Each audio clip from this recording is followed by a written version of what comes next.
and dying in your beds many years from now, would you be willing to trade all the days from this day to that for one chance, just one chance, to come back here and tell our enemies that they may take our lives, but they'll never take our freedom?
And welcome to Anti-Tyranny News Radio here on UCY.TV. Thank you for joining me this evening.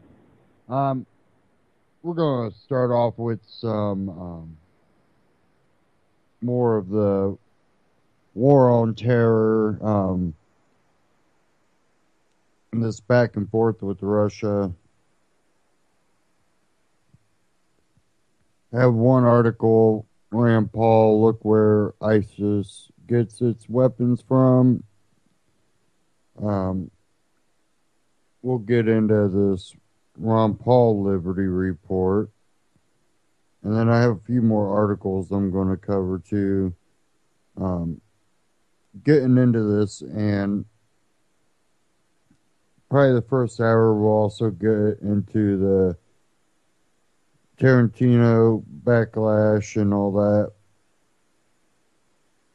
But I definitely want to cover the war on terror, foreign relation type news first, because this is kind of getting to a point where we're actually seeing tensions rise.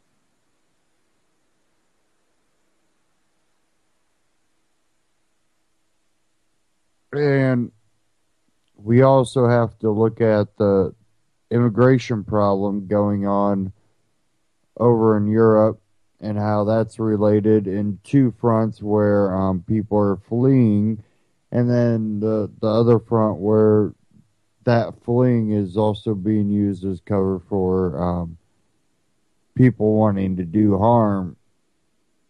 And I think that's why people are getting concerned, that and the simple fact of the culture.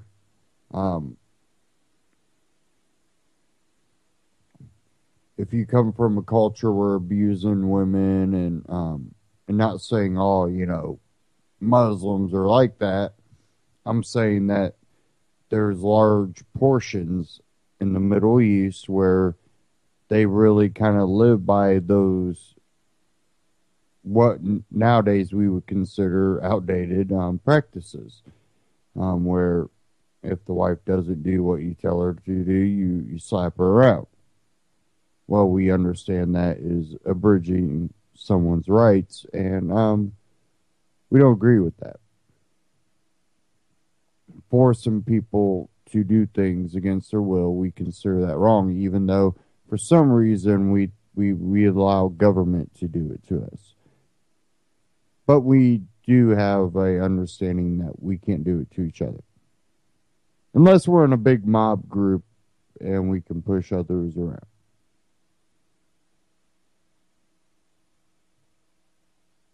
So you start to see the hypocrisy there. But the cultures are different and they clash. And there's no integration. What they're doing is creating basically ghettos for these immigrants. In some cases, we also seen where they're just giving them these lavish hotels while the citizens are struggling to live day to day.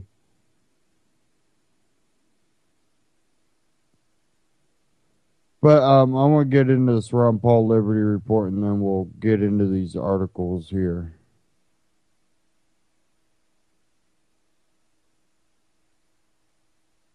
And this is without authority, Obama's Syria war illegal.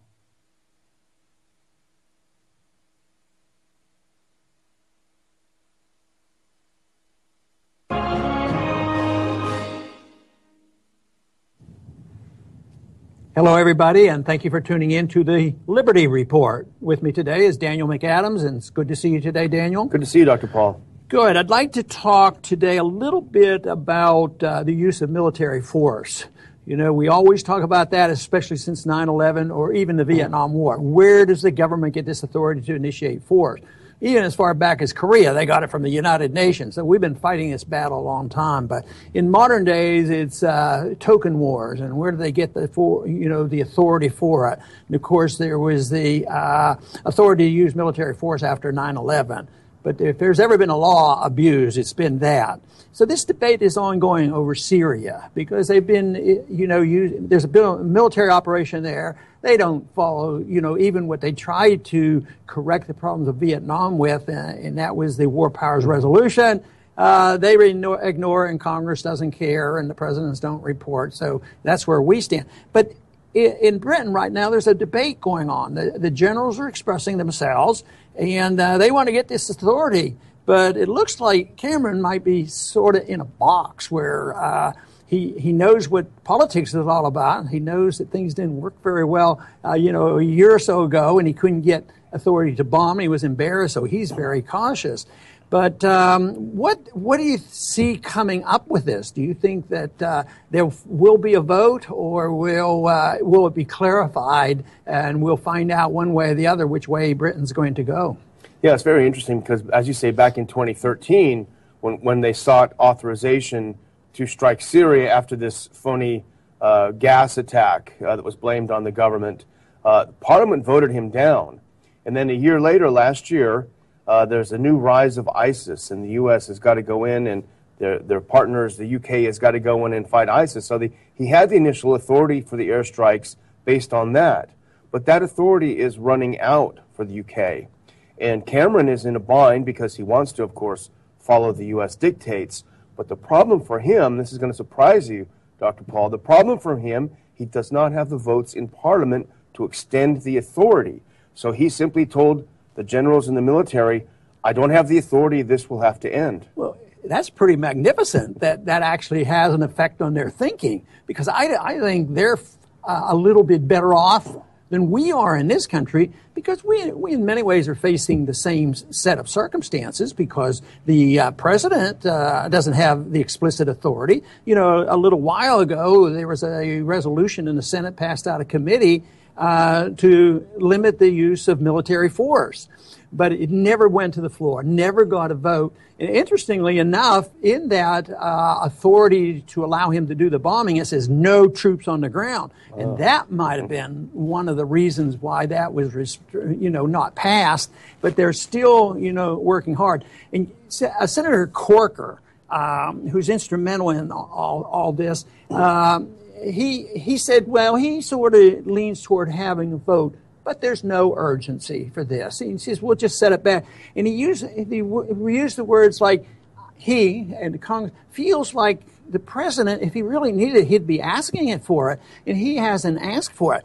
And I keep thinking, just think of the upside down approach. If our president is doing something unconstitutional without authority, no declaration of war, and the opposition party against the president the Republicans are supposed to detest, and he's off running these wars, and they say, well, if he doesn't need the authority, we won't do it. And this debate, would you say that this debate is minor in this country compared to at least a little bit of debate in England? Well, there's no debate. I wonder if Senator Corker thinks that the Article 1 of the Constitution is just a set of suggestions. Well, maybe it is anachronistic, that part of the Constitution. As you recall, I was told, forget about that, Ron, that part of the Constitution on declaring war, that's anachronistic. So there's a bit of that going on. But, and if we did have a resolution passed, let's say we had some miracle happen and we repealed the authority to use military force as the presidents are hiding behind. I personally wouldn't feel that much better because there's so much secrecy, so much going on. The CIA is so much involved, and the special forces are all over the place. So they might pander to the people and say, "Oh, look, we got rid of this, and we'll be careful. Like we'll never torture again, and we will be angels." But I don't think we'll pass a resolution like that. I think the American people are way too complacent. I wish we could do more to wake them up and say, "Look, this can get out of hand, and it's close to it." I mean, with aircraft being shot out of the sky and who knows what. They say ISIS participated in the downing of this Russian plane. So much of our weaponry and our support has gone to the enemy, whether it's intentional or not. Sometimes I think the CIA obviously works with our enemies in a pretense to help, defeat Assad. But if that gets out, who knows what this could lead to? So this is crucial on authority. But I blame many decades of sloppy thinking. And I blame a lot on internationalism because when the United Nations was established to maintain peace in the world, one of the very first things they did was to give authority to go to war in Korea, and we're still spending money on that war, and there's still antagonism there. So that doesn't look like the answer. It's different now because we're fighting smaller wars, and we can go and use secret wars, and we don't know what's going on in this particular time. But I think the crime is every bit as bad, and I hope someday that people will think, well, how are we supposed to be doing this? The State Department goes around the world lecturing other countries about the need to have the rule of law. You've got to have a government that follows the rule of law. Yet it's astonishing that the American people are not rising up about this blatant violation of the Constitution, which is the law. It's not a set of suggestions. As I understand it, President Obama claims the authority to bomb Syria and even send troops into Syria. He looks to authority for the 2001 authorization for the use of force against those that attacked us on 9/11, which doesn't make sense logically because fighting ISIS is a group that didn't exist then, and the administration has gone to great pains to remind us that ISIS and Al-Qaeda are very different things. So which is it? Are they the same or are they different? And yet, I think there's a presidential election going on right now, but there's not much debate on these issues. At least Rand has introduced a bill that would repeal outright the authority to use military force. But think about the two parties outside of what his position has been. The two parties are there. Who's the hawkish party? Is it Hillary? Is she the peace candidate? I mean, Obama got away with it. I'm going to stop these wars. Here he didn't stop two wars and added another one. But here, the people who are hawkish and neo-conish, they're pushing this. So they're going to have a choice probably of Hillary and what other candidate, especially the top-tier candidate, would take a position. So it is monopolized on this. And, even though everybody's cheering on Trump, I don't trust him for a minute that he would be less hawkish. He might be, I don't mess around, folks, and I'll take care of this. He might even be less willing to go through the process of getting authority because he's used to this. But I think there's it's a shame that this is not a debate in the political process, and there's only a few that do it. And if there are a few that speak out or introduce legislation, they don't get the coverage because guess what? The political parties are dominated by the warmongers, and the media is dominated by the warmongers. The military-industrial complex has tremendous control. So to me, it's a sad situation, but hopefully we can break through and get information out. I remember you gave a speech, a number of years ago that I always think back on. It was tracing how popular peace candidates, the message of peace is for a candidate. And we saw it with Obama, we saw it with Bush, we saw it going back through we talked about this on the show. And so I wonder what they're thinking. You look at, we're talking about a poll that just came out today. 6 in 10 people are opposed to Obama's Syria policy. Right. And it's interesting, actually, when you look at the opposition, it's from the right and the left, or however you want to talk, the warmongers and the peaceniks. The warmongers want him to go in full force, and the peaceniks say this is a quagmire, that it's very dangerous. And I was going to ask you what you think about this as it relates to the need to seek authorization. He didn't seek authorization, and now he's getting hit from both sides. Yeah, I think we should expect that, that to happen because they've dug a hole for themselves and they don't take a principled stand. The only principle they have is intervention. They agree on intervention, and they had to, how are we going to appease the people or fool the people and trick the people? You talk about the peace candidates. I remember so clearly Nixon's campaign in 1960. We had Eugene McCarthy get LBJ bumped out, and then there was this campaign, and the peace candidate then was to change the party. Richard Nixon was elected to stop the war. And I heard a playback just the other day of a short speech right after he was elected. You have elected me, to stop the war in Vietnam. And then it went on year after year after year, more turmoil in this country, and another 30,000 killed. What horrible, ugly deception. So this is the reason that we have to work desperately hard to use the tools that we have. And one of the tools, of course, is the internet, because we can get around the establishment. But it's not an easy task to deal with. Yeah, that is true. I'd like to thank everybody for tuning in today. And once again, Daniel and I talked about, the foreign policy we have and the lack of following the rule of law and the willingness of our president to get involved in war without consent with the people. And also, the point that I made is the tragedy of the U.S. Congress not doing almost nothing, not doing anything at all, to call attention to this and to restrain the president. That should have been the purpose. In the constitutionality of war, it is just never considered anymore. And as I alluded to in our conversation one time when I was fighting the declaration or the determination to go to war against Syria, when I brought up the Constitution, I was put down by the chairman saying, oh, that part, right? He said, that part of the Constitution is anachronistic and we don't follow that anymore. And that is the attitude, and it's pervasive. And yet Daniel pointed out where the majority of the people right now are expressing themselves in Britain. At the same time, the majority of the American people don't want the war. And if they had an up or down vote, they'd vote against it. And they were told about the potential bombing, just a couple years ago, and it was stopped. But Obama went and did it anyway. He's a lawless president. He just does it anyway.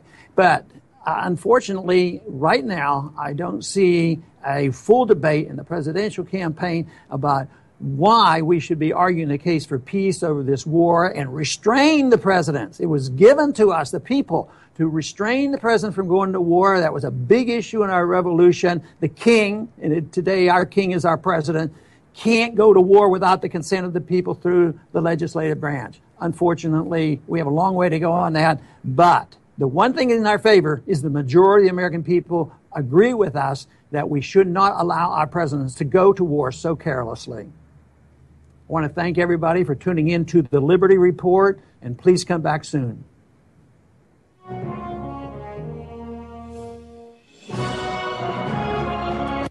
Ron Paul Liberty Report on YouTube, RonPaulLibertyReport.com. Now, I want to get into this article. You can find it at antiwar.com, truthandmedia.com. And it's titled, Pentagon Vows More Weapons Drops to Syrian Rebels. Pentagon spokesman Colonel Steve Warren today announced that the U.S. intends to carry out more weapons airdrops in the Hasakeh province of northeastern Syria, claiming the Democratic Forces faction has achieved massive gains in the weeks since they dropped their last batch of arms there. The Democratic forces have been hyped by the U.S. as a major new force against ISIS. Though most analysts agree the group exists in name only and simply refers to the Kurdish YPG and a few mostly irrelevant allies. Interestingly, the U.S. claim of success in the excuse me, first claim that any major territory has changed hands in Kasake recently. Warren and the territorial gains validate the program, and the U.S. intends to send more weapons to reinforce success.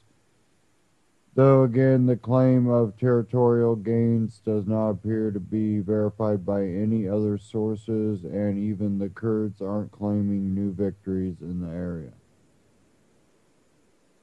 The planned weapons drops come amid talk of the U.S. embedding a handful of ground troops in the Democratic forces in the area, which suggests the intention of throwing more arms at the group is in part an intention to prop up the YPG forces ahead of embedding with them.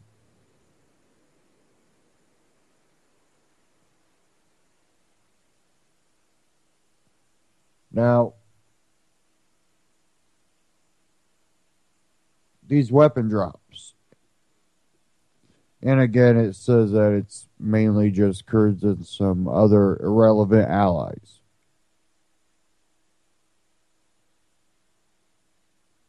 Well, if you keep dumping a whole bunch of weapons and this is not a large group, what are happening to all these weapons?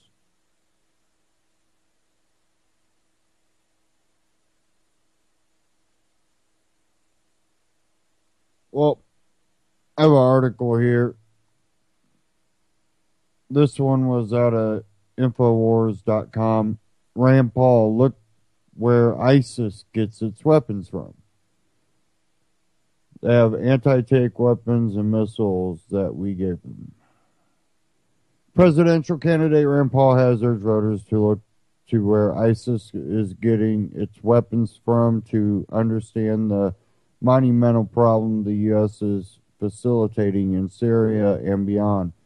Speaking with Ed Berliner of Newsmax, Paul stated most of these people do not have the sophistication to make arms, so they get the arms from other folks.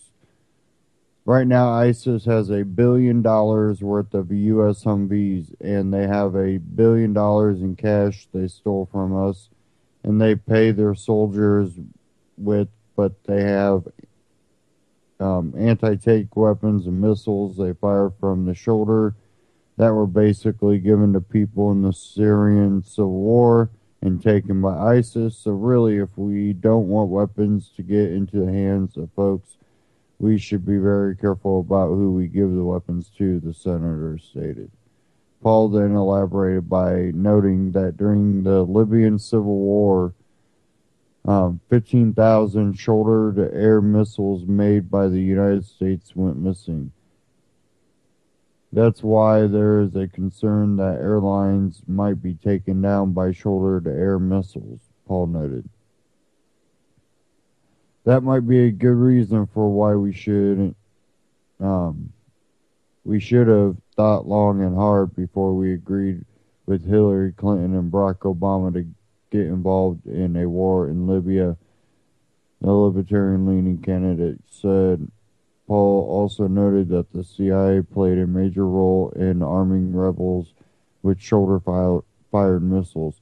The CIA annexed that they won't talk about, and they won't tell you what they were doing there when the ambassador was killed, was supposedly trying to pick up some of those weapons, Paul said, adding that the weapons most likely ended up in Syria. Paul also said that the current policy of siding with al-Qaeda-linked rebels in Syria against President Bashar Assad will only lead to chaos as it did in Iraq and Libya. As InfoWars has or tirelessly documenting U.S. weapons have fallen in ISIS hands time and time again and bolstered the terror group via the insane policy of arming and training so-called moderate rebels in Libya, Syria, and Iraq.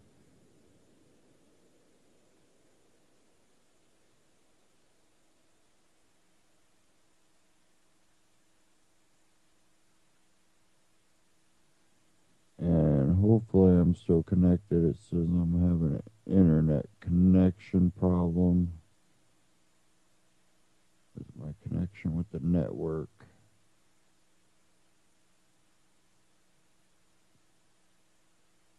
There it goes. Should be good.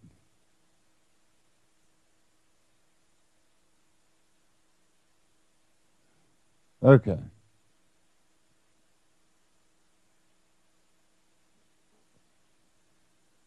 Now if I can remember where I was.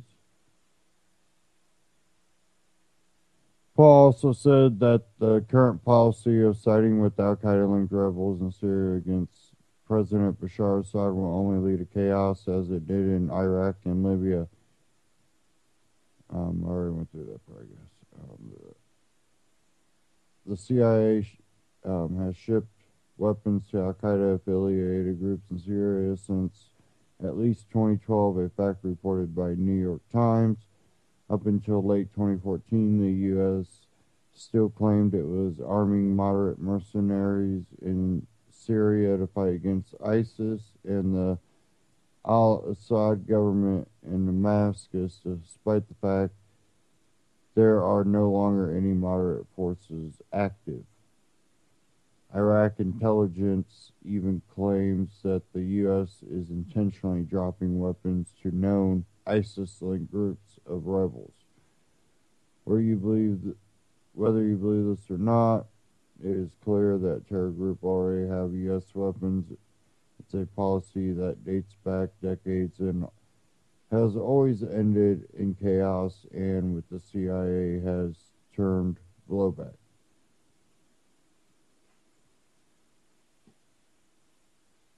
And that's true.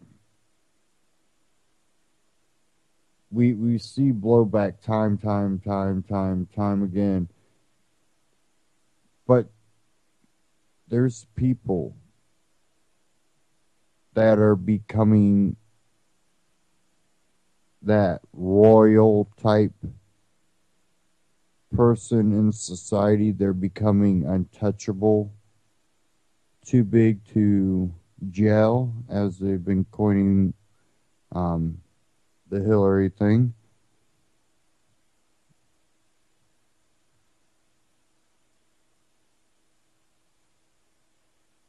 And it seems like it's becoming blatant now.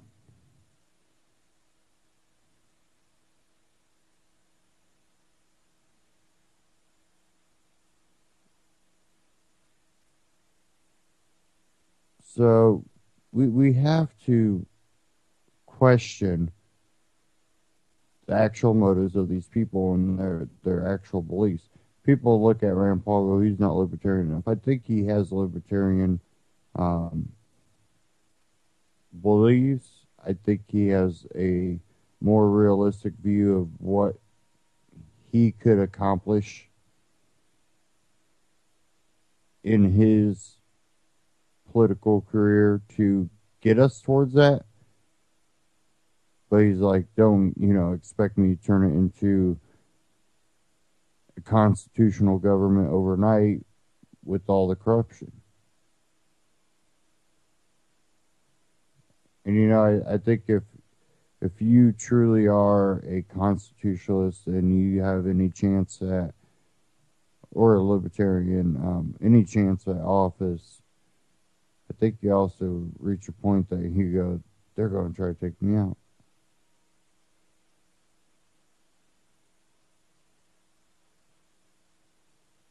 We're talking about I do believe there are some evil people out there that are living a lifestyle and getting their kicks off of using people as pawns.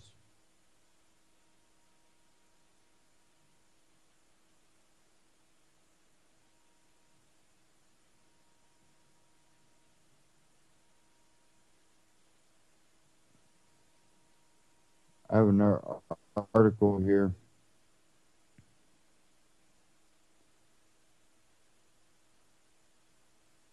This one was out of SputnikNews.com.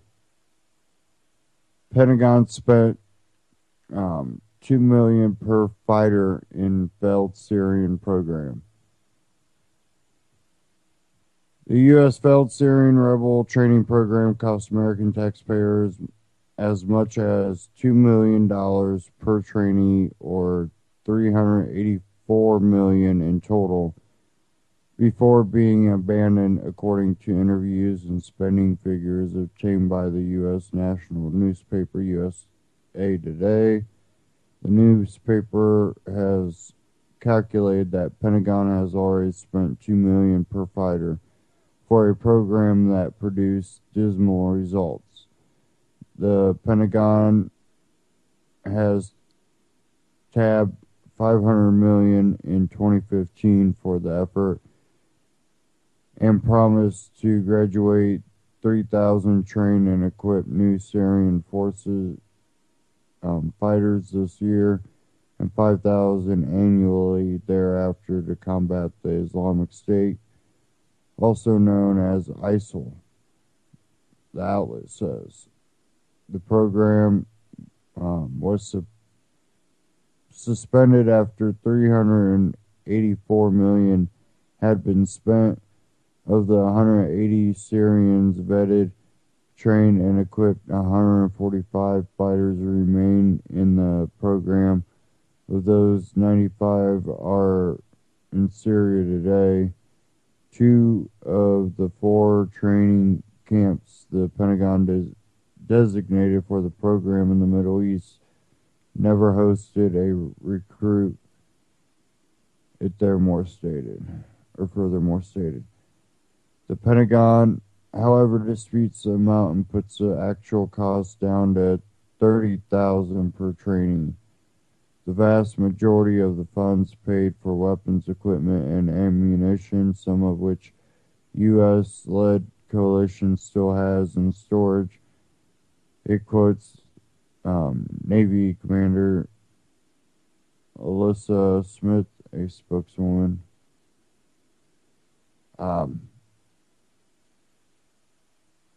I guarantee you that they probably lost track of where a lot of stuff went. They probably lost track of people that they were vetting. These people might have fled. They might be in Europe right now.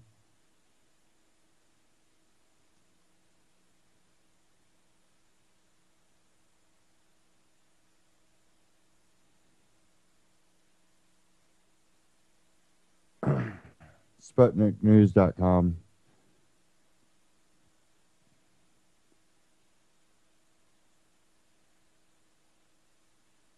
Now I had another one. This one,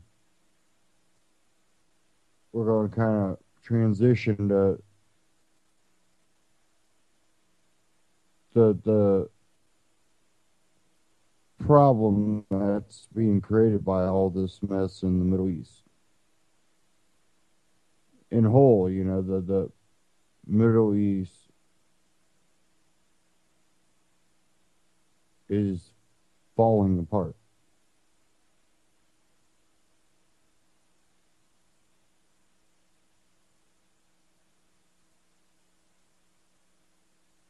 Let me find this article. I had it here.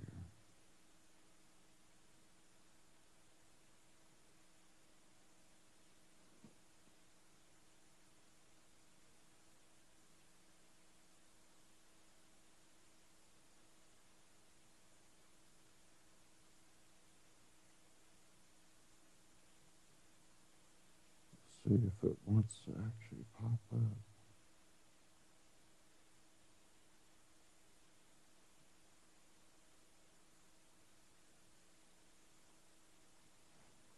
Here we go.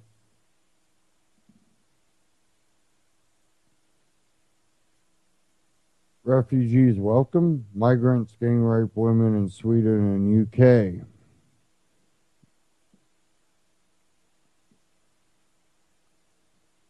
And we know in some of the extremes of the religions that are coming out of the Middle East, there are parts where raping a woman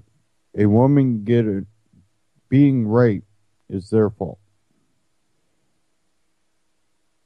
And we have this flood of refugees, migrants, immigrants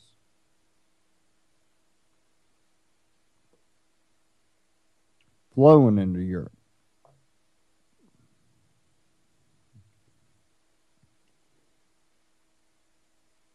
This one, Paul Joseph Watson, Infowars.com. A group of North African migrants living in a tent city in Stockholm have been found guilty of brutally gang raping a 23-year-old woman, in yet another example of how Europe's open border madness is exasperating the sexual abuse of women. The attack, which took place 2 months ago on the island of Sodermalm, began when the migrants approached the young woman who was crying and attempted to console her. The men took the woman to a viewpoint overlooking the city, and all appeared to be calm before one of them gripped her neck, ripped her clothes off, and raped her, reports the local. Other boys then arrived and proceeded to take turns raping the woman before she managed to escape and board a night bus at 3 a.m. Two of the boys, who were all aged 15 to 18, were sentenced to 6 months in juvenile detention, while another received 9 months. They will all be back out of the street on the streets by next summer. The victim says she was sick that the rapists have been given such short sentences. All the teenagers from North Africa and had been living in a tent camp in Stockholm, states the report, suggests that they could have arrived recently as part of the wave of migrants flooding into Europe. Meanwhile, the United Kingdom, an 18-year-old girl claims she was gang raped by recently arrived Syrian migrants in an ordeal that lasted 5 hours. The victim was staying at a care home in Gillingham, Kent, with the young migrants who were housed under legal obligation by the local authority, reports the Sun. They arrived in the country without documents, claiming to be under 18 and from Syria, one source said, adding that the culprits were likely to be older. Sweden has been experiencing a rape epidemic ever since it threw its borders open to mass immigration in the 1970s, although people who draw attention to it are labeled racist by leftists, and some have been hit with hate crime charges. Rapes in Sweden have skyrocketed by a shocking 1,472% since the mid-70s, with 6.62 sexual assaults being reported, 6,620 sexual assaults being reported to police in 2014 compared to 421 in 1975. 77.5% of the country's rapists are identified as foreigners, and that's significant because it's Sweden. Foreigner is generally synonymous with immigrant from Muslim country, writes Soindu, and even this likely understates the issue, since the Swedish government, in an effort to obscure the problem, records second-generation Muslim perpetrators simply as Swedes. This is also the latest example of migrants gang raping children and young women in Scandinavia. Last week, we reported on the story of how 3 African immigrants who brutally raped a 14-year-old girl to the point where she wanted to kill herself were given extremely light sentences by a court in Norway, with one receiving community service and avoiding prison altogether. With the deluge of migrants pouring into Europe, rapes in and around migrant camps in Germany are also soaring, with German police being accused of covering up the scandal so as not to legitimize critics of mass immigration. And they're really kind of admitting that it's mass forced immigration. We go in here, bomb, push them this way. We know what's going on. We don't care. It's going to hurt you, not us.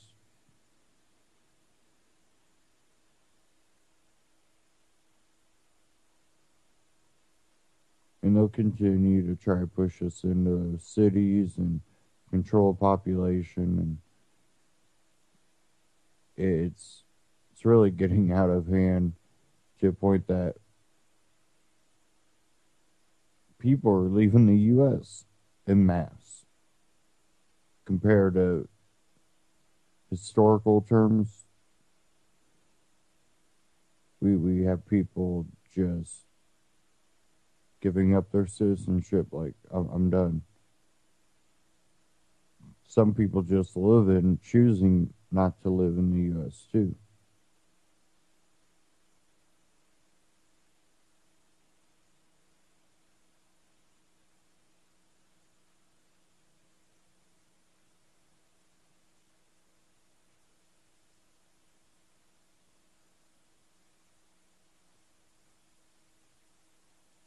Okay, give me a second here.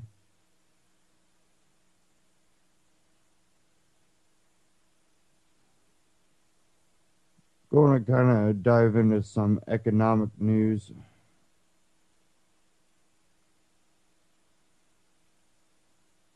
Once I can get this going here.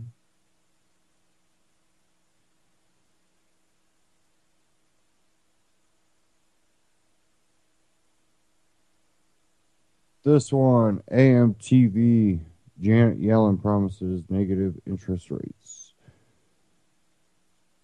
Cover your kids' ears.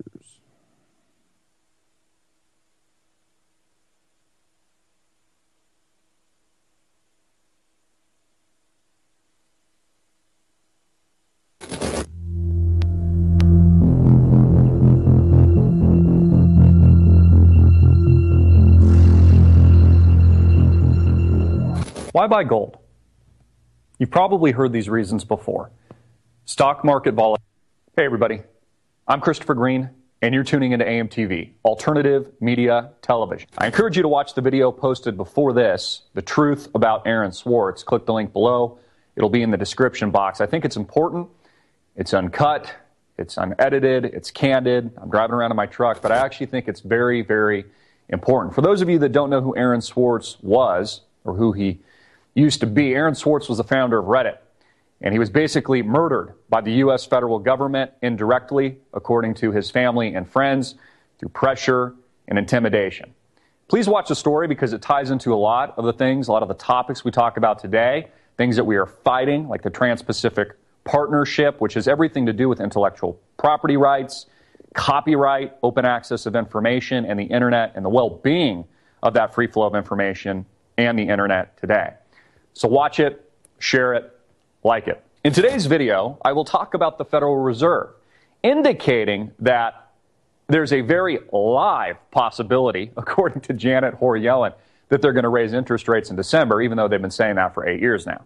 So there's been this live possibility that they're going to raise interest rates pretty much continuously for 8 years, and they've done none of that. They've really only started new QE programs, 1, 2, Operation Twist, and soon to be 4, in the not-too-distant future. So I really don't care about what they're saying. Obviously, it's kind of disinteresting. I kind of just skate past the stories. But what was interesting about what Janet Yellen said yesterday is she said that there was a distinct possibility, and I'm paraphrasing a bit, that if the data points don't show to be what they expect, which they never do, because, of course, we're in a depression right now. They've just papered it over it with trillions of dollars worth of debt, 0% interest rates into infinity in QE. She said that if the data doesn't appear to what it should be, it's not what the expectation is in the future, and they can't raise rates, they may, in fact, lower rates into negative territory, meaning we would officially have negative interest rates. Now, this is hilarious. I mean, I've talked about this for years now. I even predicted this, along with other pundits out there, that Janet Hoare Yellen would eventually take interest rates negative. Now, we already have negative interest rates, real negative interest rates, because if you look at inflation, let's say inflation is 10% a year, which it probably is. I mean, I just went to the grocery store yesterday, and my bill was enormous. I don't know about you guys, but food prices have gone up. So there's real negative interest rates now with the 0% interest rates, which are artificial because the cost of living is rising. So if prices are rising 10% a year and you're not getting 10% or more on your money in the bank, which nobody is unless you're invested in risk assets, which carry a tremendous amount of risk, you're losing money. That's real negative interest rates. But now they're talking about really taking interest rates negative. That's the next leg of this artificial gangbang orgy that's made up the Federal Reserve experience since the 2008-2009 financial crash.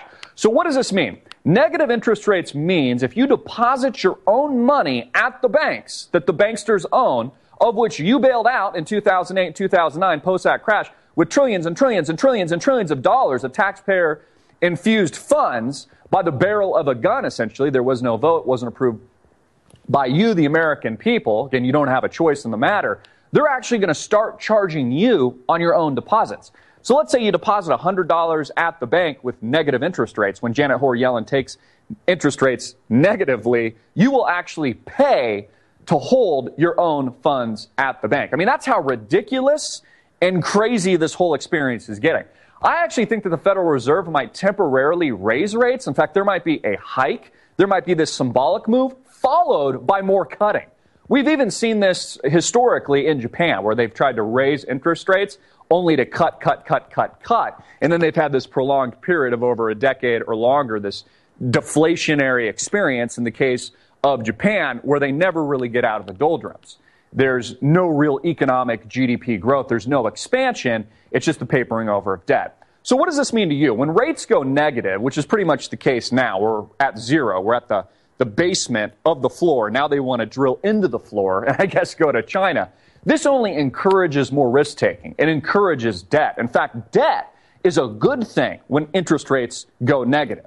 Now, it won't be a good thing when things collapse, just like in 2008, 2009. Your mortgages are no longer worth, they're securitized to the asset that supposedly has an appraised value. But if that appraised value collapses, obviously you're shit out of luck. So it won't be good then, but as prices are rising, and this is what they're trying to encourage, because they're trying to stoke even more massive bubbles, bigger than what we saw in 2008 and 2009, debt is actually a good thing. So, for example, I read a story on CNBC yesterday that said that car loan debt is an all-time high. People are taking out, these extremely high loans for new cars and new trucks. You probably see them on the road. I mean, they're all over the place in Scottsdale. Scottsdale actually has a lot of money in this Phoenix metropolitan area. We've got a lot of retirees, a lot of millionaires out here. But you'll see Ferraris and Teslas and Mercedes and, every fine car that you could imagine on the road. But a lot of this is artificial. I mean, a lot of the middle class, middle-of-the-road America, even some of the wealthier middle-of-the-road Americans are just taking on more and more debt. We saw this in China recently with a giant margin call, with a collapse in their stock market after essentially doubling over a period of less than 12 months. So negative interest rates actually makes debt a good thing. And this is what the Federal Reserve wants, because the entire American economy, which is in a depression, which is extremely weak, is only serviced by these low interest rates and incentivizing the masses to create an even larger bubble, to go out and get that car loan, to buy a new house because prices are rising. And that's exactly what they want. They want to create this artificial demand. That's the solution of the Federal Reserve, a private, criminal, illegal entity. I've discussed this ad nauseum. So what this leads to, this is where it gets really important. What does this lead to? Well, Peter Schiff actually wrote a really good article on this, an op-ed yesterday that I read that says all of this leads to communism, basically, or a socialization of private corporations. Because during the next crash, just like what we saw in 2008 and 2009, the banks have essentially become a part of the state. They're essentially state-owned now. Yes, I know they paid back TARP, blah, blah, blah, blah, blah, bullshit, bullshit, bullshit, but they're largely zombie state-controlled institutions now. That's what they are. So now that they're blowing up an even bigger bubble, at some point in the future, just like what we've seen in other countries around the world, expect the United States as a response, a policy response to negative interest rates and creating an even larger bubble and then an eventual collapse. Expect the state to take over even more private corporations in America. Now, we even see this push coming from people like Bill Gates right now, who thinks that, communism or a variation of it, or maybe some type of socialism is the only real solution, he'll say, to climate change. Even though he himself is the ultimate capitalist, really, I guess we could argue, a crony capitalist that has created billions and billions of dollars to enrich himself. That's cool with him because he's already made it. But for everybody else, he's going to push, some kind of variation of crony capitalism or socialism or communism, something like that, to solve all of our problems, to push forward this climate change agenda. So all of this leads to utter chaos. It only proves that the United States hasn't recovered, that we're in a Great Depression. The fact that they would even mention, post 8 years after the crash, somewhat in that range, that they're now considering taking interest rates negative, only proves what a shit show this really is.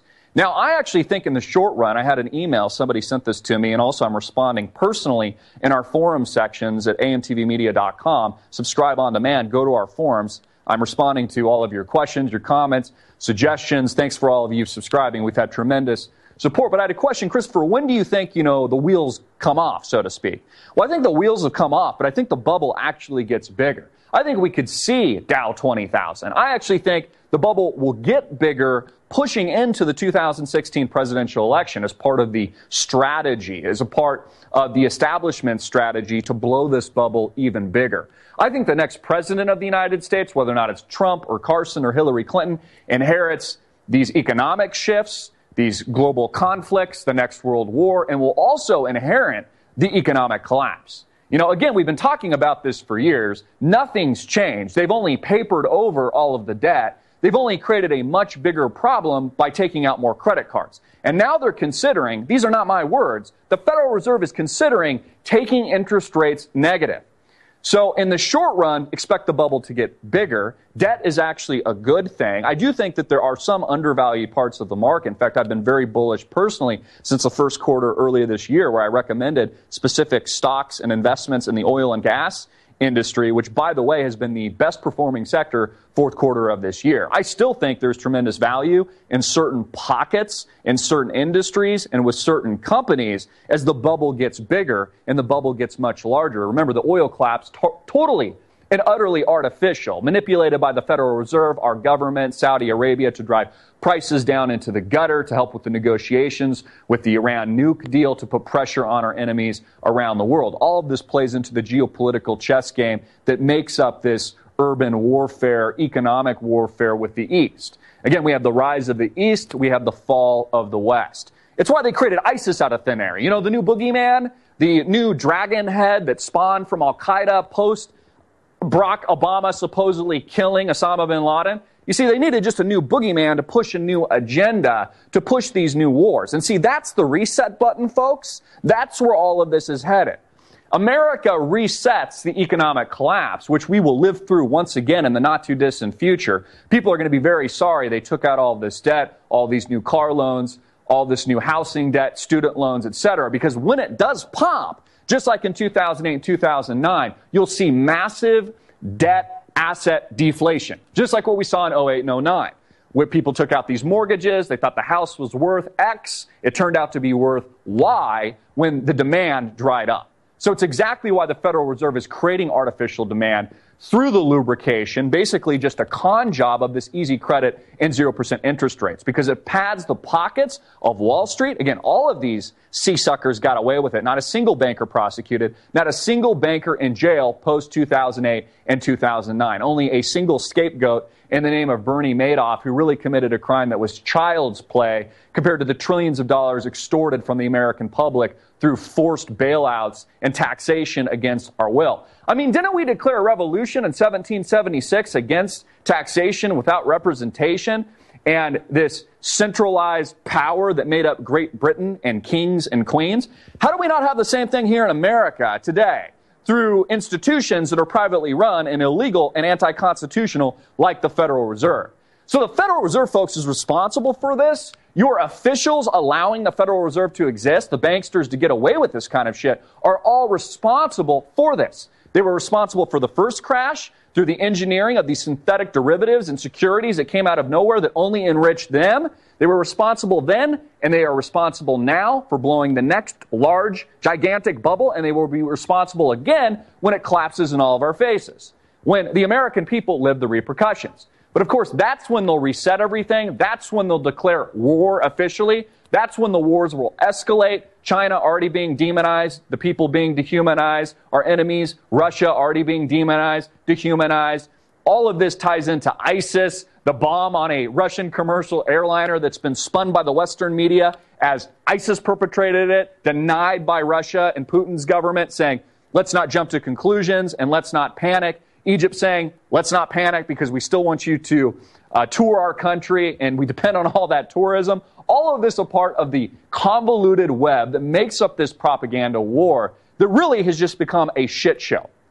Expect negative interest rates as a result of criminal Federal Reserve policy in the not too distant future. Expect the bubble to get even bigger. Expect people to take out more and more debt, more and more car loans, housing debt, student loan debt, credit cards, etc., as the Federal Reserve encourages this in the not too distant future. They're encouraging it now. But again, even if they hike, they'll only cut, and move into the negative territory officially. We're already there now with real negative interest rates. Inflation is a lot higher than people think. And think about this, folks. What happens when people realize inflation has gotten out of control? What happens then? What happens when inflation, people realize, has gotten out of control and it's double digits annually? Then what happens? Do you think there's going to be a panic?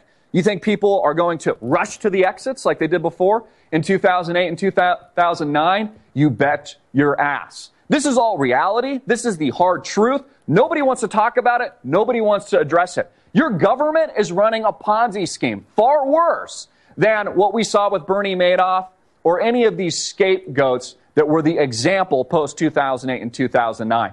It's a scam. Your government and the Federal Reserve, most pointedly, is responsible for it. Get this video out everywhere. Make it viral. Hard-hitting it in your face. AMTV on YouTube. Christopher Green. Go ahead, check out his channel, subscribe. Now, he says that he thinks they're going to keep this bubble going. I don't know if they can. I don't know how much confidence people are putting into the system right now. I think it really is losing confidence. And I kind of say that from a personally seeing the impact in the factories, the people producing, and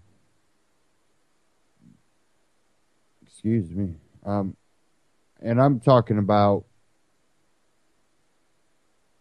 these are people that are producing something that is needed a lot.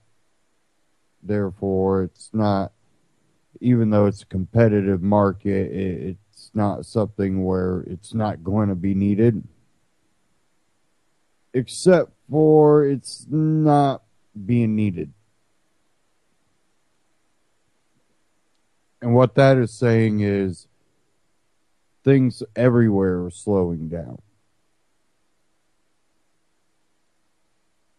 And what they are ordering is what they need, not what they can afford. Because I think the market is bracing for something big. And I'm seeing it everywhere I'm looking.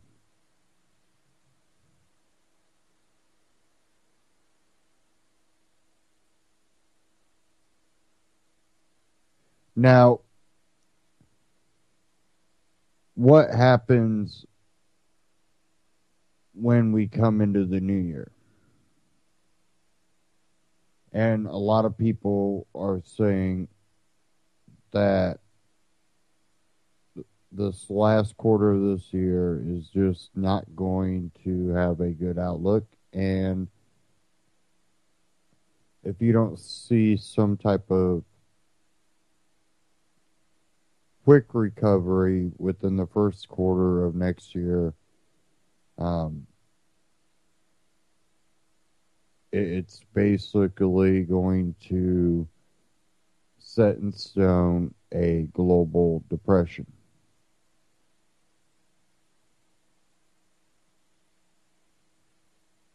And I think who wins out of that is Russia and China.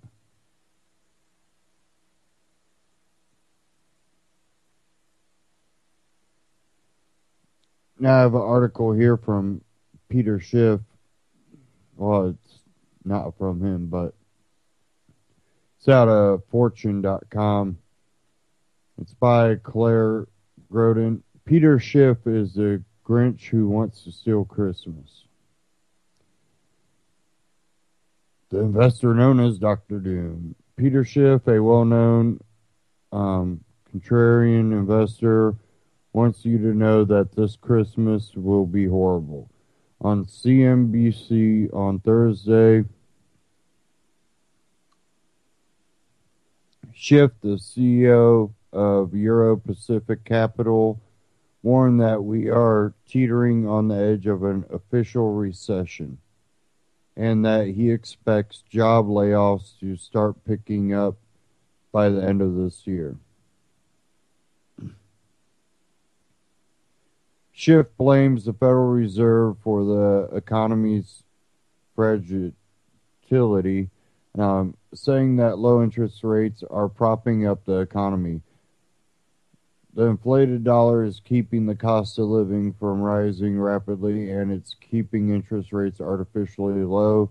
It's allowing the Fed to pretend everything is great, Schiff told CNBC. Eventually, the bottom is going to drop out of the dollar, and we're going to have to deal with reality. That means I lost my spot. That reality is we are staring at a financial crisis much worse than the one we saw in 2008. Schiff has been bearish about the U.S. economy's prospects for years, forecasting an upcoming recession and dollar crash. The investor who previously earned the moniker Dr. Doom predicted the 2008 recession. Schiff warned that the federal interest rate hike, which is widely expected to occur in December, would plunge the country into a recession.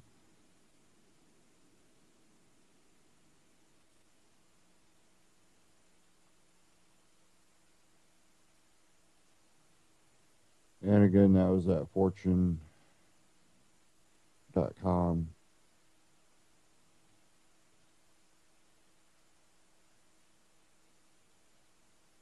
And I'm looking at how many people this is affecting already, where people are going, we're just not going to get those bonuses we were hoping for at the beginning of the year. Looking at the previous year where we've seen that slight bounce and thought things were getting better for a split second, and then it all kind of started going right back downhill. I see a lot of people that were going, I was kind of hoping to make quite a bit this year. That way I could get a decent bonus and be able to buy my kids something or, do something that I've needed done for a while.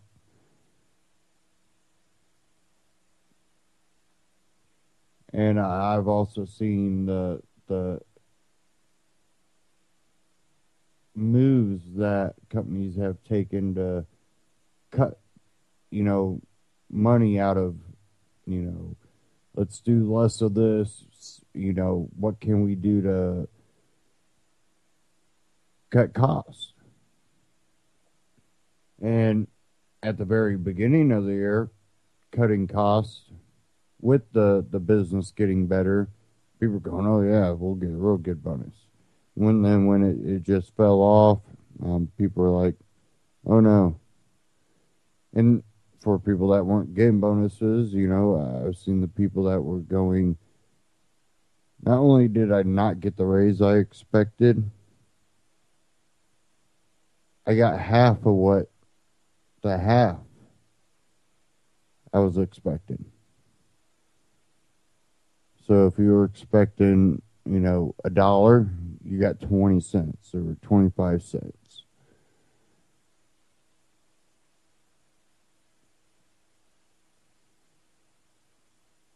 Still seeing people out of full-time employment, working multiple part-time.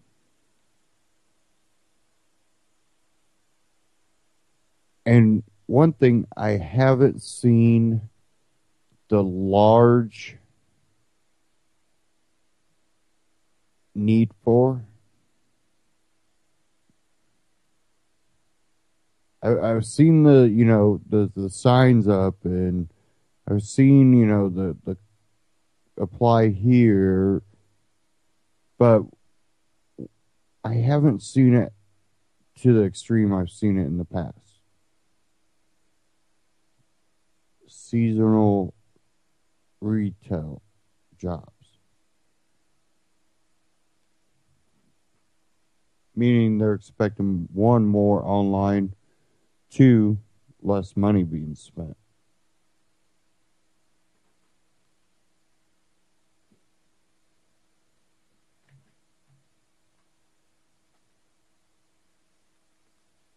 So, where is this all going to go? I'm hoping that some,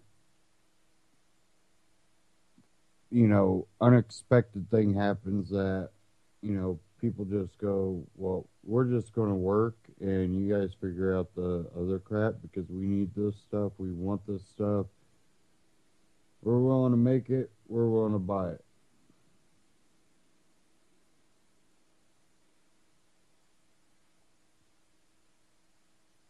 I'm trying to get to this article here.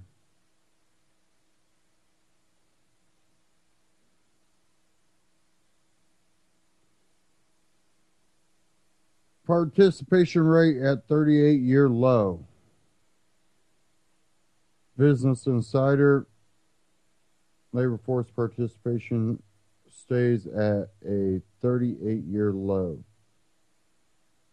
October jobs report was full of good news with non-farm payrolls dramatically beating expectations. And average hourly earnings growing at a faster rate than at any time since the Great Recession. Meanwhile, the labor force participation rate remains at a 38-year low, with just 62.4% of American civilians over the age of 16 either working or looking for work. And I kind of rebut the hourly. Again, yes, hourly wages did go up. Most people got what employers like to call a increase in living raise. basically because we need to. It's kind of a thing that we're expected to do. Prices go up. We'll give you a raise, but most people were expecting double to 3 times to quadruple what they got.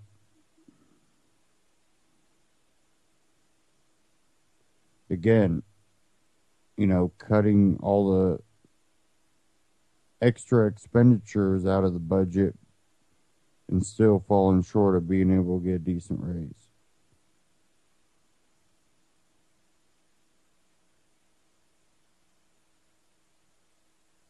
And then I have one here.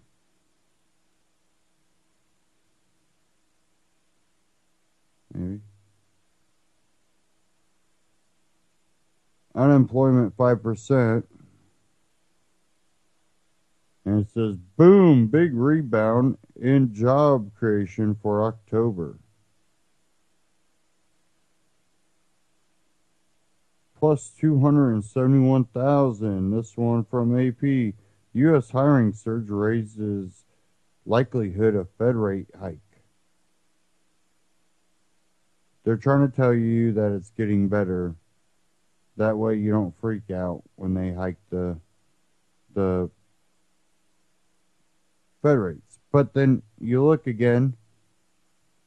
This one out of CNS News. Labor force participation rate again at 38-year low. 94,513,000 not in labor force. Unemployment ticks down to 5%.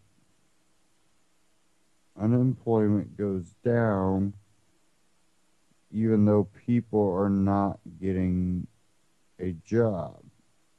Oh yeah, because the unemployment rate has nothing to do with how many people have now found a job.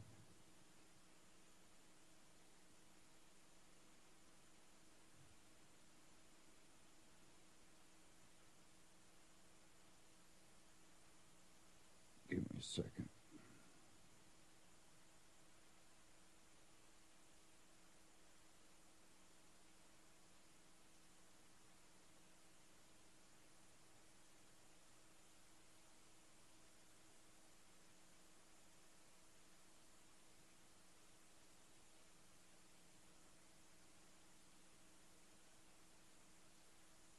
Sorry, I'm having an issue here.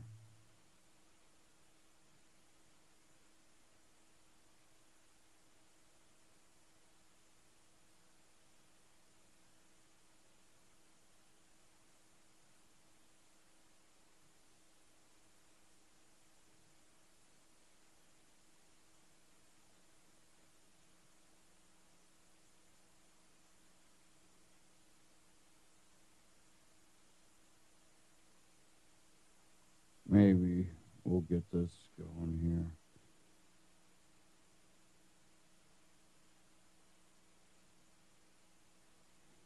Okay, here it goes.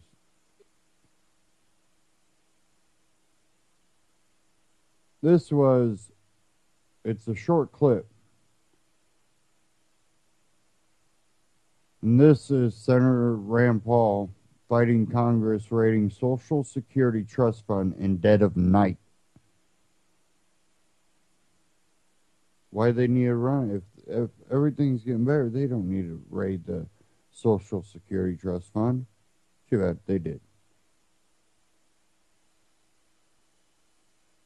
In the remaining time, I'd like to talk about a budget point of order that I'm going to be put forward. This legislation does something that many in this body have been critical of in the past. It actually takes money from the obligations to Social Security and transfers them to a more immediate program.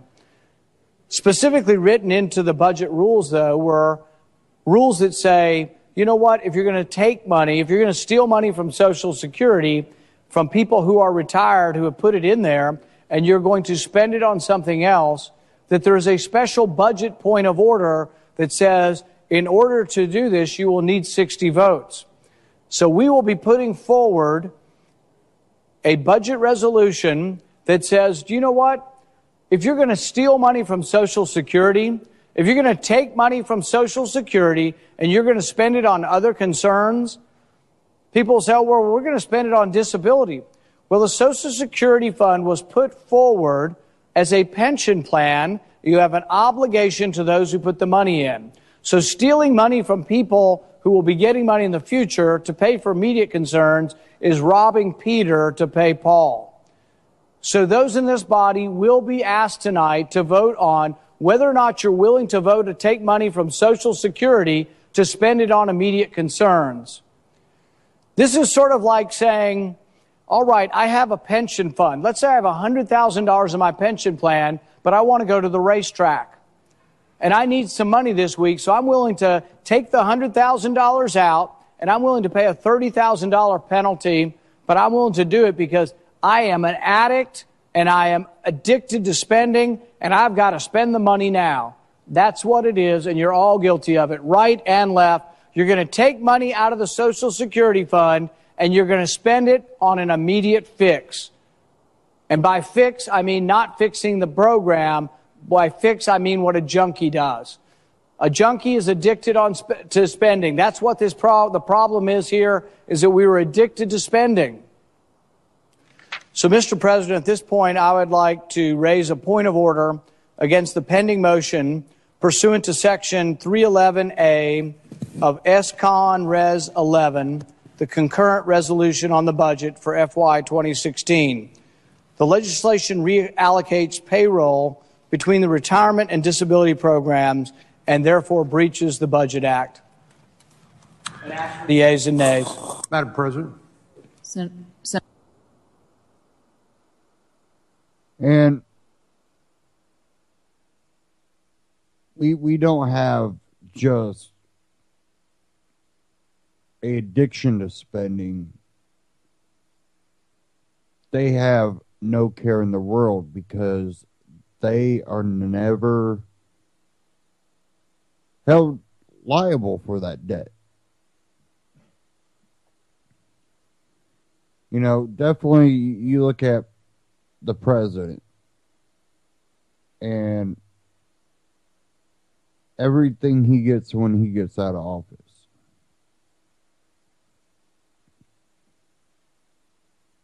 Everything a lot of these other politicians get through, you know, firms that lobbyists lobbied for, and hey, we want you to come lobby for us. And we have a serious problem with corruption. And it's the willingness to rob from one person to pay for their benefits. Not robbing just Social Security, robbing your paycheck, robbing your property rights. Yeah, you can keep that property. It's your property. Just pay rent.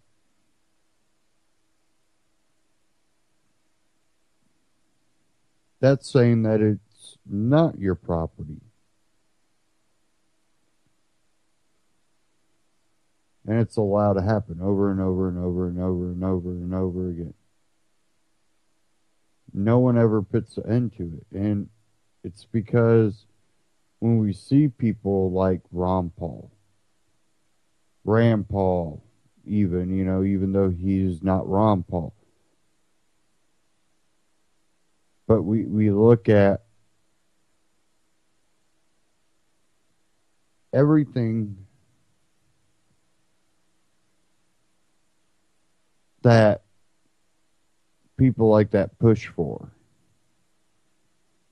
What it's saying is you, the individual, have rights. And the establishment hates that idea. We have these globalists pushing the propaganda about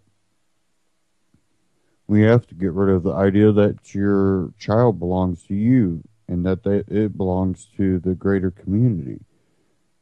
We need to get rid of the idea that you have a right to a gun. We need to brainwash people to fear guns and hate them. We need to get rid of the idea that you have property rights. We need to get rid of the idea that you have rights. We need to get rid of the idea that you are not a slave and just accept that you are.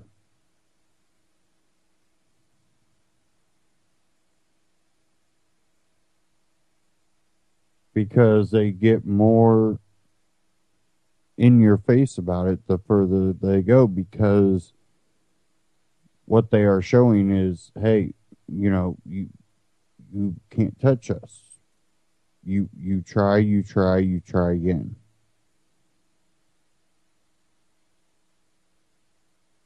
And I think that's kind of being proved, that they're able to brainwash a lot of people when you see who leads in the polls on both sides, Democrats and Republicans.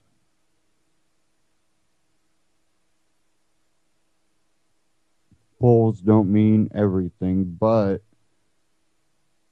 there is something to be said about it.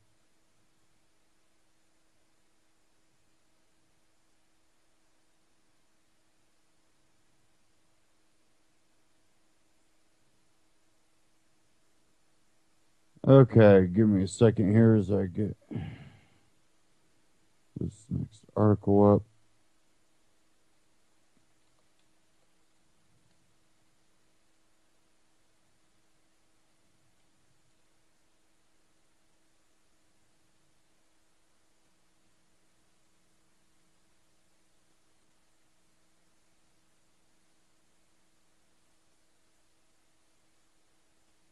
Maybe.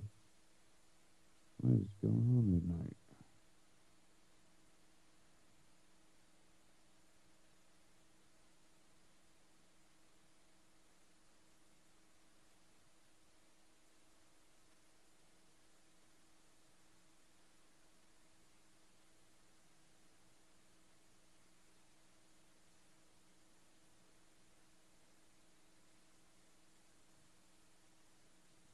Sorry, my browser.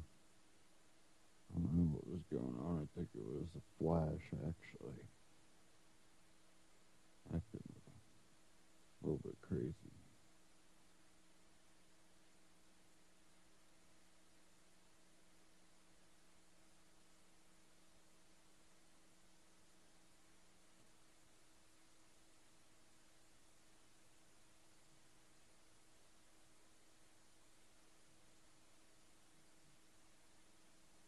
Here we go.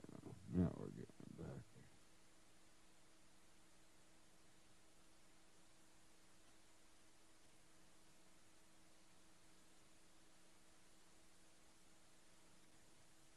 Okay.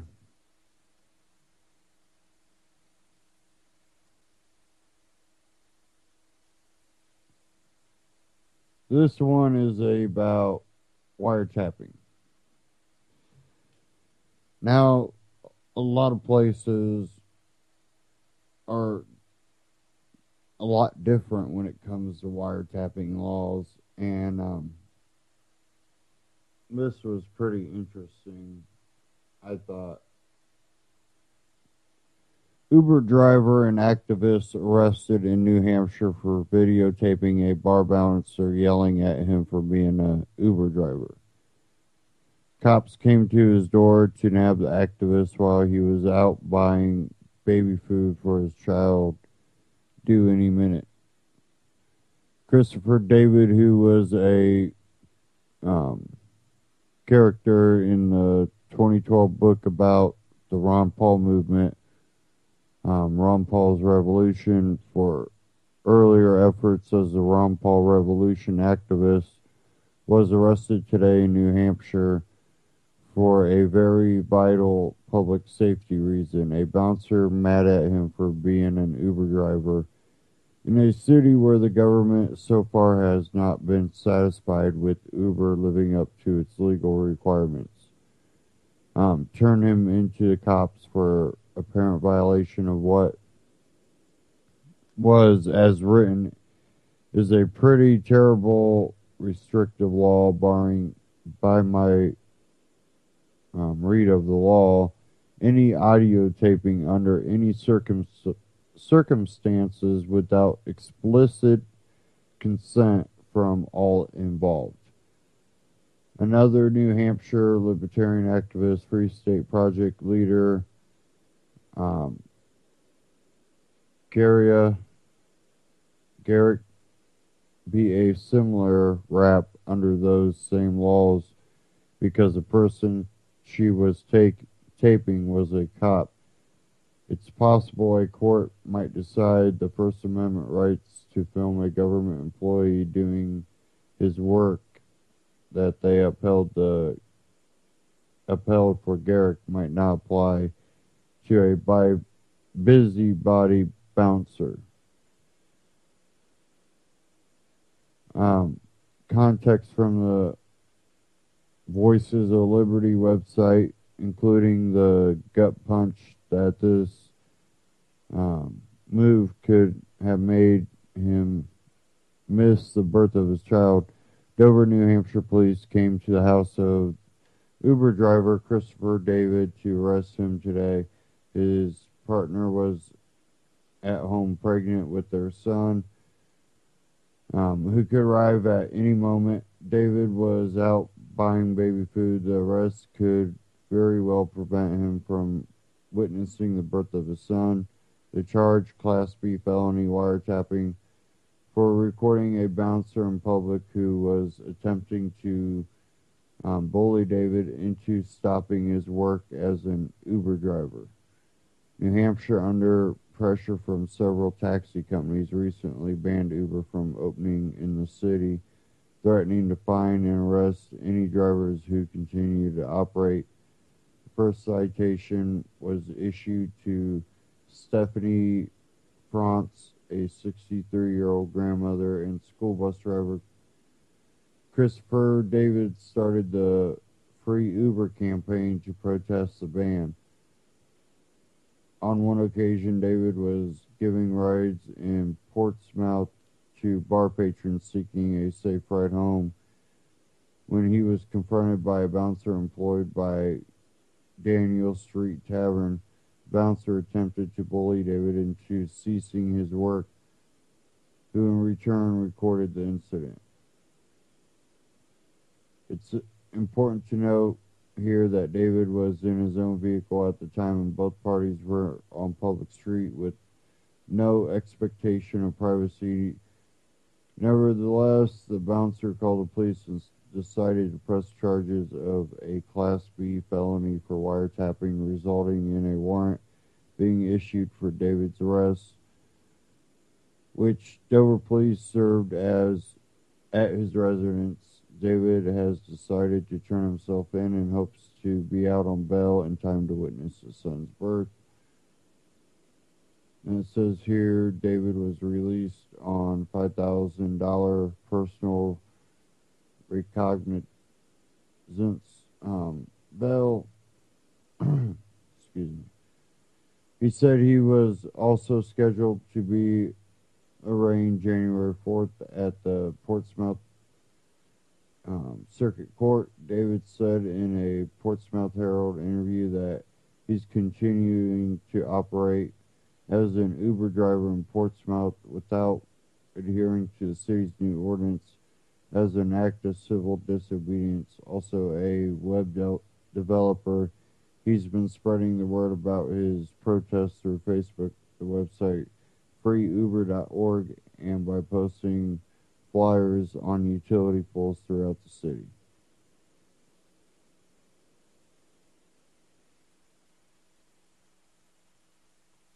Check that out. That's at reason.com. It's in the Hit and Run blog section.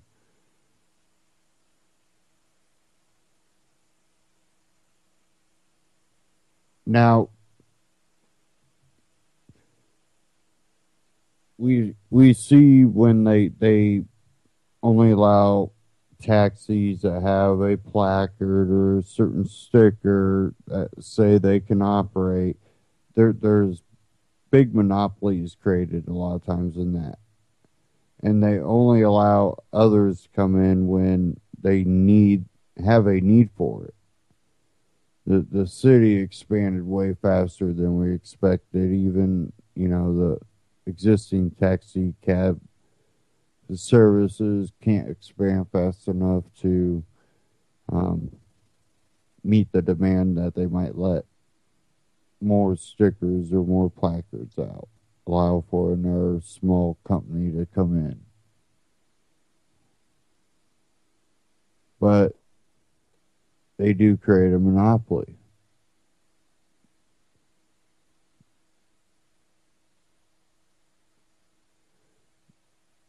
What's going on here is the wiretapping law, and being in his car in a public area and having the bouncer come running up on him. I think that in itself should say, he's in the wrong. Being a Uber driver is not some type of crime that is putting people in danger or what. And his free Uber project thing, giving these rides to people at a tavern so they don't have to drive home drunk. He's such a bad guy. He's such a criminal. And I'm looking at this felony when he's got a kid on the way, and it's really sickening that we in society go, this is something that is acceptable. Whether it be the cops, the judge, the lawmakers, they all acted idiotically by allowing this to happen. Prosecutors are leeches.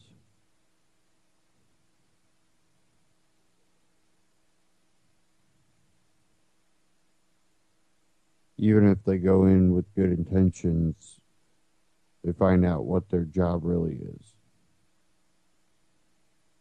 We need money. He's got to pay.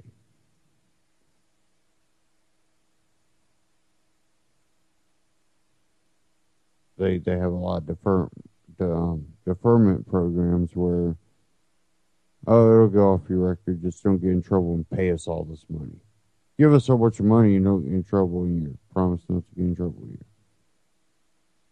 It won't even be on your record.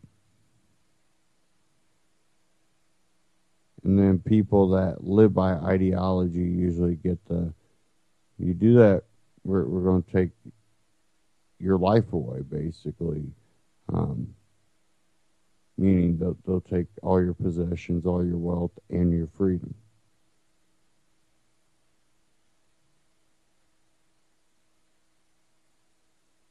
And that doesn't benefit society, and it doesn't benefit those people.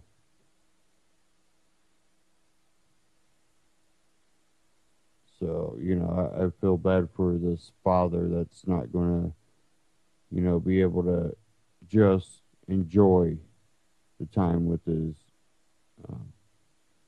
new child.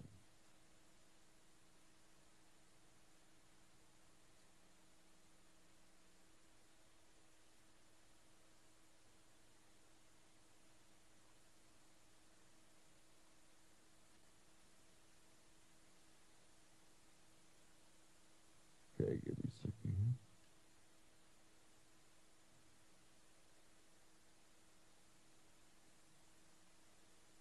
Gonna play this quick Ron Paul Liberty Report.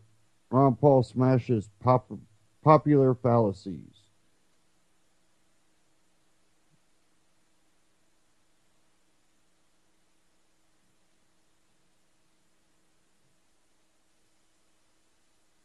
A little bit different. We're going to be talking about myths and fallacies that we hear and read about every single day. Chris, good to be with you today. Great to be with you, Dr. Paul. Thank you. Well, great. I understand you've looked around and didn't have any problems finding some of the fallacies that we have to endure so often by the media and the politicians. What do you have in store? What can we talk about today? Unfortunately, you don't have to look far, and we have several different quotes that you can address today and put these fallacies to rest. We'll start with the Republicans and Democrats. The two parties have done it once again with the debt ceiling. They always find a way to bicker with one another, but when it comes to going further into debt, they become as one without any problems. And as usual, the Chicken Littles were out warning us that the sky was going to fall if the debt ceiling was not raised yet again. And we'll start with one with the name Lindsay Kashgarian, and she was from the National Priorities Project. She says, if the debt ceiling cannot be raised or suspended, it would have caused havoc in the U.S. economy. It could have cost us jobs, our credit rating in the world. It's very important that we're able to suspend the debt or raise the ceiling to avoid economic disaster. Always scare the people and scare the people into, doing what they want to do, and that is spend more money. There's a disaster if you don't spend more money. You have to raise the debt to spend the money. It's the same thing in foreign policy. Scare the people so that we go to war, at the drop of the hat. But it is a bipartisan thing. The Republicans and Democrats get together. And, since they passed the bill, I think when it was put in the law, the national debt jumped over $300 billion all at once, because they have been acting outside the law anyway. But, if you look at all the obligations of the government, we're trillions and trillions of dollars in debt, much more than the $19 trillion, which will go to $20 trillion. So the debt obligation is unrealistically high. It's out there. It's hidden. So when people try to scare and say, the credit of the United States is at stake if we don't give license to more and more spending. To me, the amazing thing is that if you have 20 or 30 individuals who finally get fed up with increasing the national debt, and they start speaking out because they were elected to do something about it, then everybody gangs up on them. The Republicans and the Democrat leaderships gangs up on these people, and they say, well, you're obstructionists. You're blocking you're closing down government.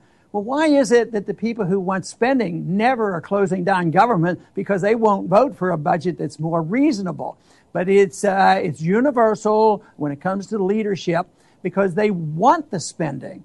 For instance, in this budget agreement, what they did was they got rid of sequestration. They're going to dramatically increase the military budget. They're not going to cut anything whatsoever, and the problem is going to get much worse. So big government is on the run, and it's going to continue, and people will not ask the important question, and that is it doing any good? And, of course, they say, well, if you back off, people are going to be suffering. The people will be thrown out in the street. In the campaigns, it used to be that describe to us, if you want to do what you do, who has to sacrifice in order to have a more reasonable budget? I don't think in a free society, if we could return to a free society, nobody sacrifices anything.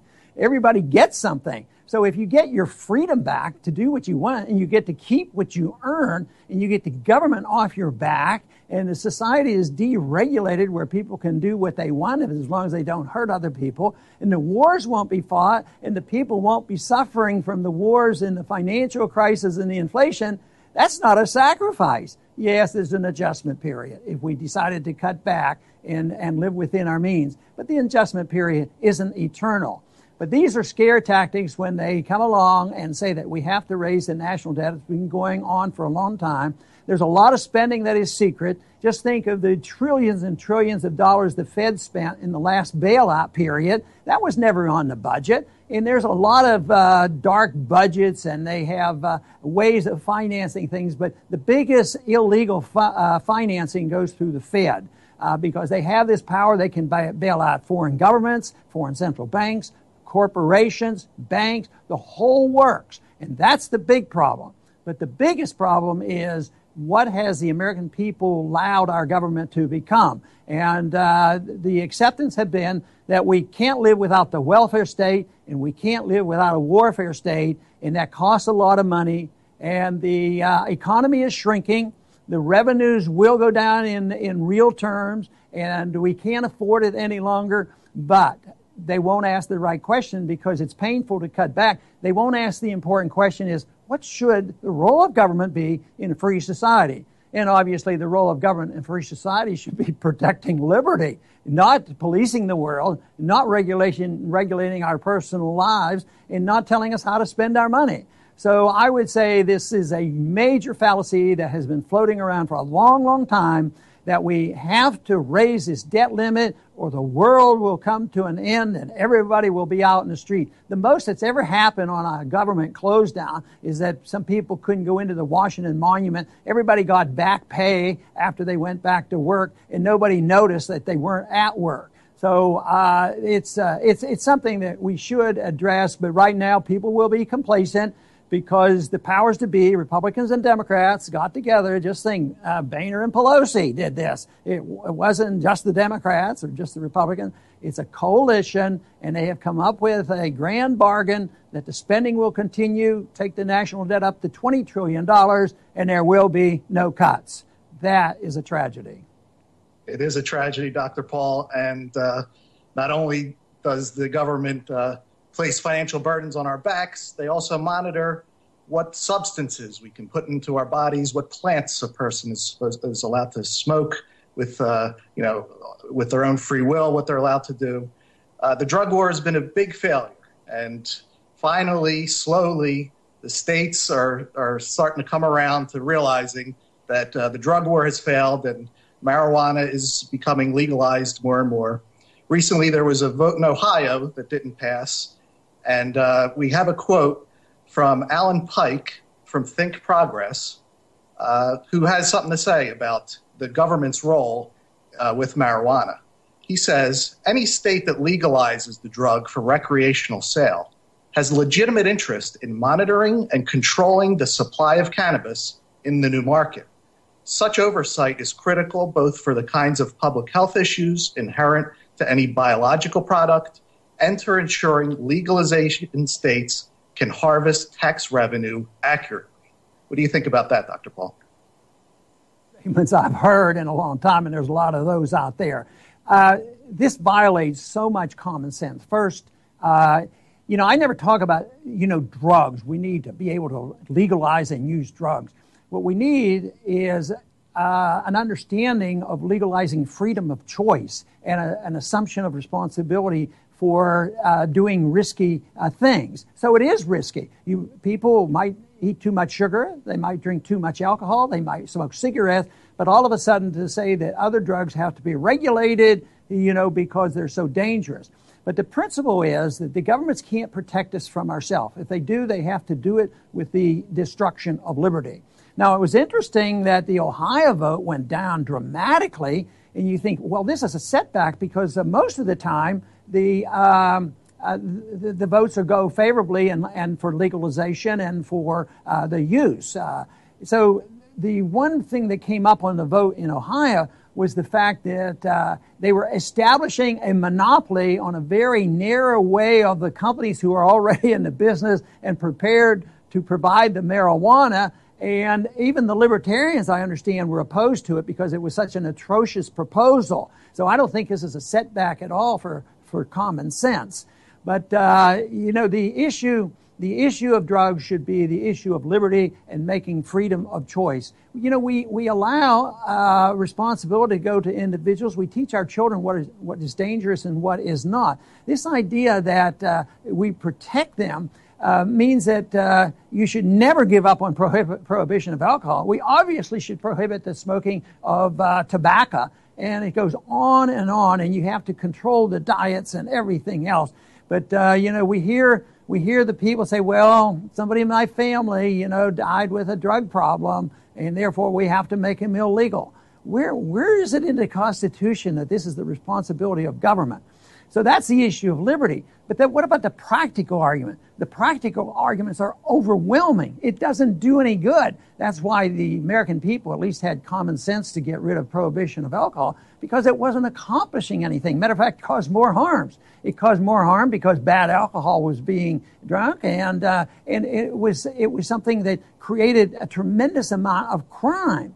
And this is obviously the case with the war on drugs. So this is an issue where I believe we as libertarians have made a lot of progress. And just recently I made a trip to Mexico, and they were very interested in the issue of marijuana. And I just think, I just saw just recently there was a major court ruling in Mexico that said, boy, we're going to step in the right direction and allow people to make their own decisions about marijuana. Just think how much better if we just got rid of the drug war, what our borders would be like. And the border between Mexico and the United States would be so improved. But just think of what it would be done to law enforcement. You know, we probably wouldn't need so many law enforcement officers, so many prisons, if we could take these drug laws and just get rid of them. And that to me is what should be done. And unfortunately, we have become dependent, and we live in a nanny state. We think the government has to provide economic security. They have to take care of us personally. But, you know, just think of, there is a lot of danger with drugs, more with the prescription drugs than with the others. So there is a danger out there. The question is who should regulate it. But what about the damage done over the centuries? Has there ever been any damage done by the gross distortion and the gross use of religion? Just think of what's been done in the name of religion. It's been horrendous. And just what about philosophy? What if you talk about the philosophy of the Nazis and the philosophy of the communists? Well, it's a philosophy and can be in a book, but we didn't solve that problem by burning books and saying you can't read about it. So if we allow the freedom to use your own religion, even when religion can cause harm, we don't decide it's the government's role to dictate religious principles. We don't decide the government should, even though there's a lot of people right now who would like to dictate which books we read and what's in our schools. But it's been accepted for way too long that it's the responsibility of the government to determine what we put into our body. So if we allow people to deal with their everlasting soul and their brain on what they're going to read and study, you know, we should advance in this study of freedom to the point where we should allow individuals to make up their own mind what they put into their body, and, of course, they have to suffer the consequences if they make a mistake. But when problems come up and they say, well, it's the government's fault, if they would have only prevented me from doing this, and I think that is an excuse. And I remember one time in the presidential debate, they asked me, you mean you'd even legalize heroin? Of course, I've never run a campaign on legalizing heroin. It's never been it. But technically, yes, what I've been talking about is you'd legalize drugs, and it would have to be done in the marketplace. But I asked the audience, which was very hostile, I said, if we made heroin legal tomorrow, how many of you would use it? Of course, none of them would use it. It's not them who would violate it. It's those dumb people out there. It's the people who are ignorant and weak. And that's why we have to have government to take care of them economically and on their personal habits. That is a major fallacy, that government can take care of our problems instead of individuals who know what freedom is all about and acting responsibly. I agree totally. It's a big tragedy that the prisons are filled with people who use drugs. didn't harm anyone else, but just the fact that they did something the government said you're not allowed to do. It's a tragedy.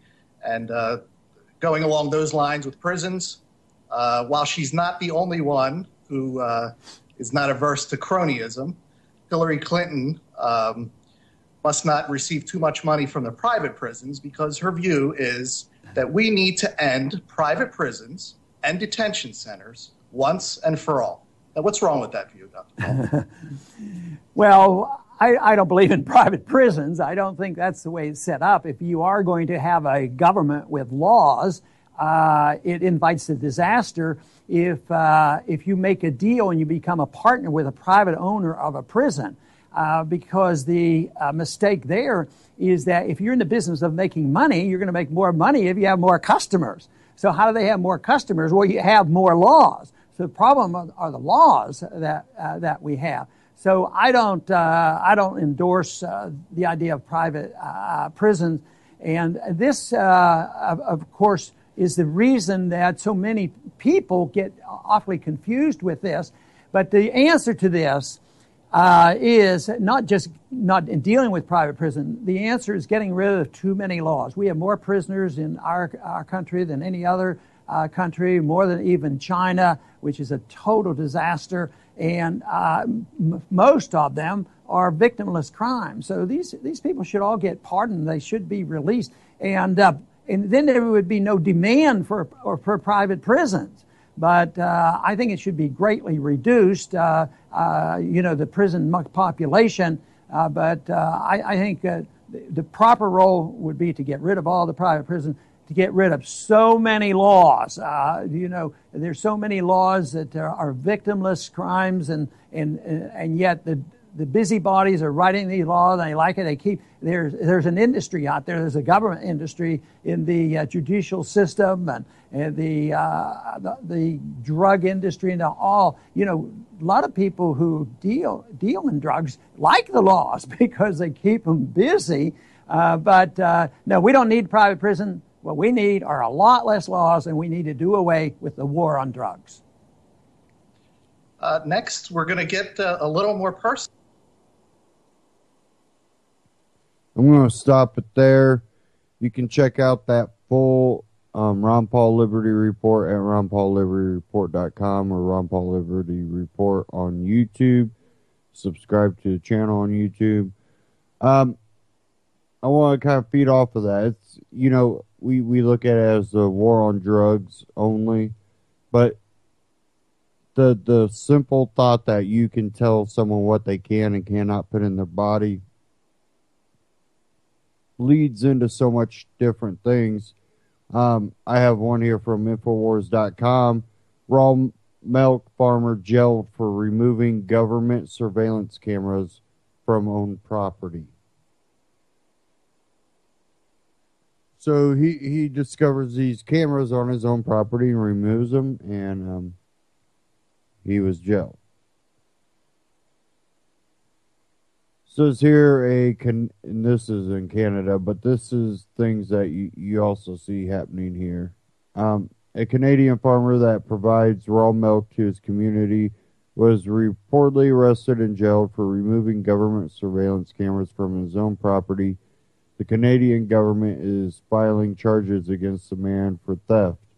When Michael Smith found cameras on his land that had been spying on him and his friends, he simply removed them and contacted the local police department to find out who they might belong to.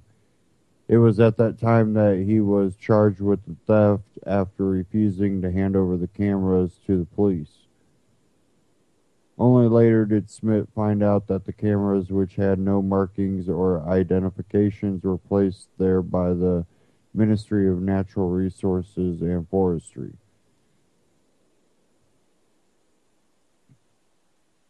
But we've seen the attacks on raw milk farmers here.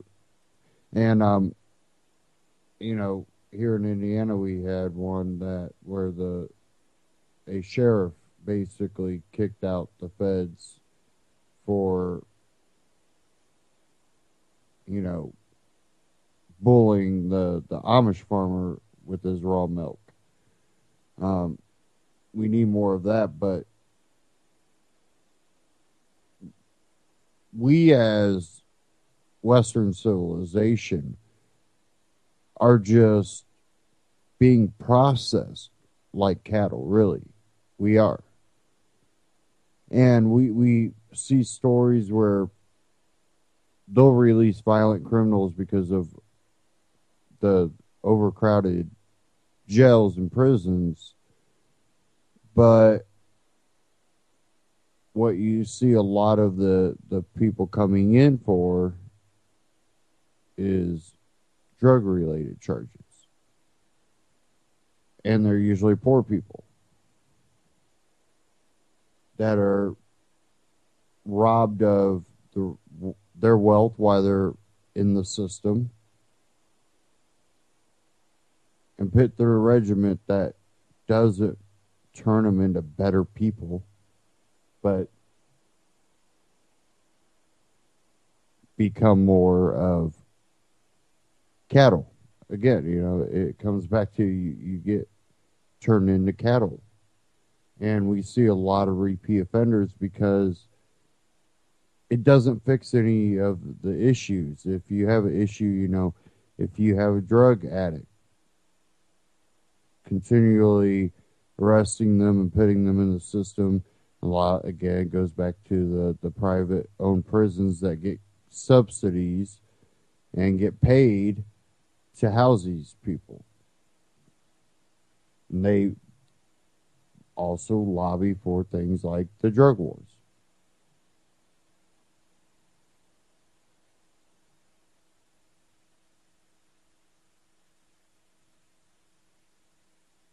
I have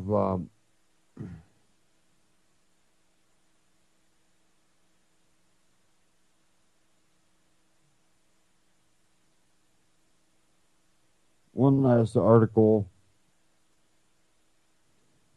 How law enforcement can use Google timeline to track your every move. The personal privacy implications are pretty clear. And this was originally out of the Intercept. You can find it at Infowars.com too. The recent expansion of Google's timeline feature can provide investigators unprecedented access to users' location history data, allowing them in many cases to track a person's every move over the course of years, according to a report recently circulated to law enforcement. The personal privacy implications are pretty clear, but so are the law enforcement applications, according to the document titled Google Timelines, Location Investigations Involving Android Devices, which outlines the kind of information investigators can now subpoena. The timeline allows users to look back at their daily movements on a map. The same information is also potentially of interest to law enforcement. It is now possible to submit a legal demand to Google for location history greater than 6 months old. The report says this could revitalize cold cases and potentially help solve active investigations. The report was written by law enforcement trainer Aaron Edens and provides detailed guidance on the wealth of historic location information available through Google Timeline and how to request a copy of the document was obtained by the Intercept. And you can read the rest of that, again, the Intercept or Infowars.com. It's up there under Police State.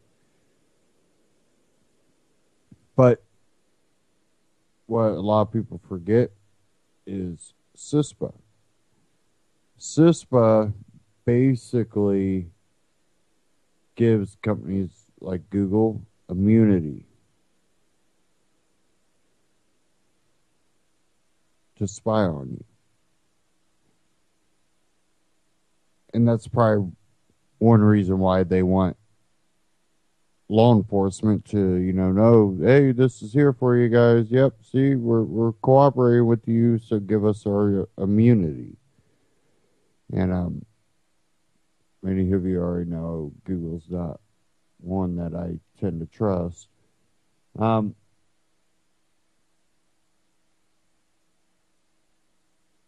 Really trust yourself, trust your knowledge and research, and critically think everything you do.